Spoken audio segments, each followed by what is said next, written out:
အားလုံးပဲမင်္ဂလာပါဒီနေ့မှာတော့ဒီချက်က read the passage မှာ main idea ကိုဘယ်လိုရှာရမလဲဆိုတာပြောပြပေးသွားမှာဖြစ်ပါတယ်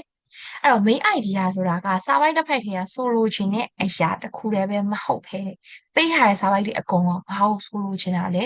ဘာကိုပြောချင်လဲဆိုတာကိုခြုံငုံထားတဲ့အရာပါအဲ့တော့ဒီစာပိုက်တစ်ဖက်ထဲအောက်ကစာပိုက်တစ်ဖက်ထဲကိုပဲဖတ်နေမယ်ဆိုရင် main idea ဆိုတာဘာမှရှာလို့တွေ့မှာမဟုတ်အဲ့တော့ဒီချက်ပေးထားတဲ့ passage ကိုအတူတူဖတ်ပြီးတော့ main idea ကိုရှာကြည့်ရအောင်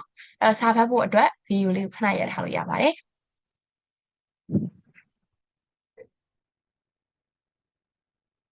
Okay အဲ့တော့ကျွန်တော်ရပြီထင်တယ်။ပထမဆုံး choice A ကိုဖတ်ကြည့်မယ်။ Technology is always beneficial in education. ဒီပညာက education ကိုအမြဲတမ်းအထောက်အကူပြုနေတဲ့စာကြောင်းအမြဲတမ်းအသုံးဝင်နေတဲ့စာကြောင်းအဲ့တော့ဒီနည်းပညာက education ကိုအထောက်အကူပြုနေတဲ့စာကြောင်းဆိုရင်ကျွန်တော်ဒီနေ့လေးပါတွေ့တယ်အဲ့တော့ဒါပေမဲ့တေချာဖတ်ကြည့်မယ်ဆိုရင်အဆုံးနားလေးဒီတေချာဖတ်ကြည့်မယ်ဆိုရင်ဒီသူတို့ကဘလို့အကျိုးပြုလဲဆိုရင်သူတို့ရဲ့ကောင်းကျိုးဆိုးကျိုးကကျောင်းသားကျောင်းသူတွေဘလို့အသုံးပြုလဲဆိုတဲ့ပုံမှာမူတည်ရဲဆွဲစာကြောင်းနဲ့ပြန်ပိတ်ထားတယ်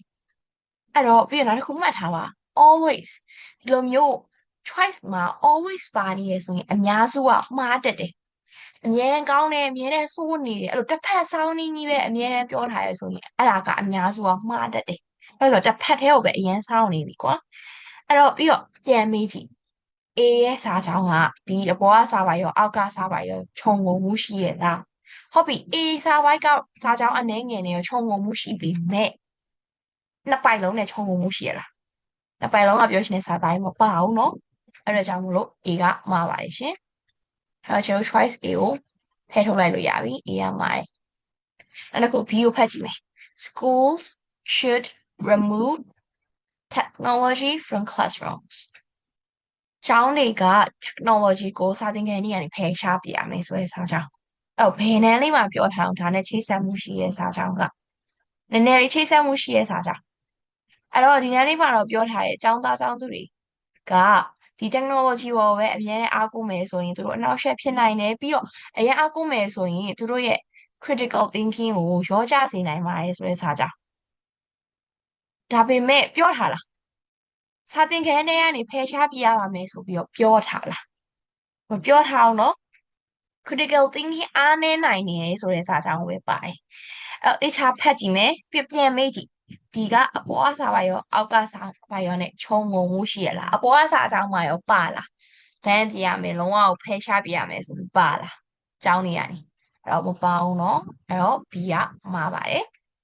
အဲ့တော့ကျွန်တော် C ကိုဒီလိုဖတ်ကြည့်မယ် Technology can improve learning if used properly တည်တည်ချာတာအသုံးပြုမယ်ဆိုရင် technology ကသင်ယူမှုကိုတိုးတက်စေပါတယ်တဲ့အဲ့တော့ဖတ်ကြည့်ပါပထမစာပါရဲ့နောက်ဆုံးအကြောင်းလေးနဲ့ဒုတိယစာပါရဲ့ဒီနောက်ဆုံးအကြောင်းနေရာလေးပေါ့နော်ဒီနောက်ဆုံးအကြောင်းနေရာမှာဆိုရင်ဘာပြောထားလဲတေချာကယူတစ်စိုက်သုံးမယ်ဆိုရင် technology ကအထောက်အကူပြုနိုင်တဲ့ပညာရေးကိုအဲ့တော့ဒီအပေါ်ကစာပိုင်းမှာရောအကြောင်းပါတယ်အောက်ကစာပိုင်းမှာရောပါမနေဘူးလားဒီ C ကစာကြောင်းပါနေတယ်စာပိုင်းတစ်ပိုက်လုံးခြုံငုံမှုရှိရလားပြန်မေးကြည့်ခြုံငုံမှုရှိရနော်အဲ့တော့ကျွန်တော်အဖြေမှန်က C ပါ Okay အဖြေမှန်ကိုရှာတွေ့သွားပြီအဲ့ကျောင်းသားကျောင်းသူတွေလုပ်တဲ့အများဆို Okay အဖြေမှန်ကိုရှာတွေ့သွားပြီဆိုအောက်က D ကိုစက်မဖတ်တော့အဲ့လိုမလုံးနဲ့ရှမ်းသွားလိမ့်မယ်အဖြေမှန်တွေ့သွားပြီဆိုတာနဲ့အောက်ကစာပဲကိုဖတ်စရာမလိုဘူးလို့မထင်လိုက်နဲ့ရွေးချယ်စရာ၄ခုလုံးပေးထားအဲ့၄ခုလုံးတခြားဖတ်ဟုတ်ပြီနော်အဲ့တော့ D ကိုကြည့်မယ်ဒီမှာပြောထားတာကကျောင်းသားကျောင်းသူတွေက laptop နဲ့ tablet တွေကိုသုံးရတာပိုပြီးကြိုက်ပါတယ်တဲ့အဲ့တော့ဒီနေ့လေးမှာတော့ပါတယ် tablet နဲ့ laptop ကဒီစာသင်ခန်းတွေမှာအိမ်စာတွေမှာအသုံးများရယ်ဆိုပြီးမြဲ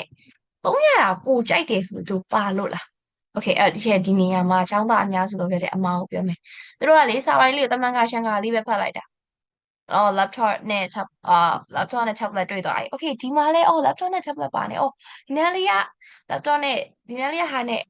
စလုံးလေးတူတူပေးထားတာပဲ okay ဒီကိုရွေးမယ်အဲ့မှာမှားသွားရောစာပဲကိုတေချာဖတ်ပိုပြီးကြိုက်တယ်ဆိုတဲ့စာကြောင်းဒီမှာရောမပြောပါဘူး sorry အပေါ်ကစာပိုင်းမှာရောအောက်ကစာပိုင်းမှာရောမပြောထားဘူး